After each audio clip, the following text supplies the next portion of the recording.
బీహార్ ఎన్నికల్లో ఘోర పరాజయం పాలైన కాంగ్రెస్ ఓవైపు ఓటమిని అంగీకరిస్తూనే మరోవైపు ఎన్నికలు జరిగిన తీరును తీవ్రంగా తప్పుబడుతోంది.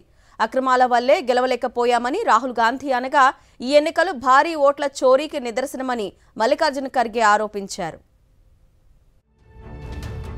బీహార్ అసెంబ్లీ ఎన్నికల్లో ఇండియా కూటమి ఘోర పరాజయంపై కాంగ్రెస్ అగ్రనేత రాహుల్ గాంధీ ఎక్స్ వేదికగా స్పందించారు. ఈ ఫలితాలు తనకు నిజంగా ఆశ్చర్యం కలిగించాయని ఆయన అన్నారు. ఈ ఎన్నికల ప్రక్రియ మొదటి నుంచి అక్రమాల పుట్టగానే ఉందని, అందుకే తాము విజయం సాధించలేకపోయామని రాహుల్ వ్యాఖ్యానించారు. ఈ ఫలితాలపై ఇండియా కూటమి చాలా లోతైన ఆత్మవిమర్శ చేసుకోవాలని, ప్రజాస్వామ్య పరిరక్షణకు మరింత ప్రభావవంతమైన రీతిలో ప్రయత్నాలు చేపట్టాలని ఆయన సూచించారు.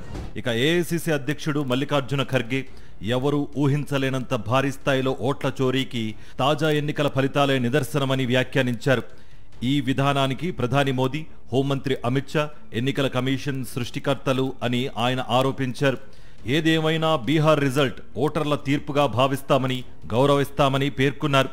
రాజ్యాంగబద్ధ సంస్థలను దుర్వినియోగం చేస్తూ ప్రజాస్వామ్యాన్ని బలహీనపరిచే శక్తులపై కాంగ్రెస్ పోరాటం ఇక మీదట కొనసాగుతుందని ఖర్గే స్పష్టం చేశారు.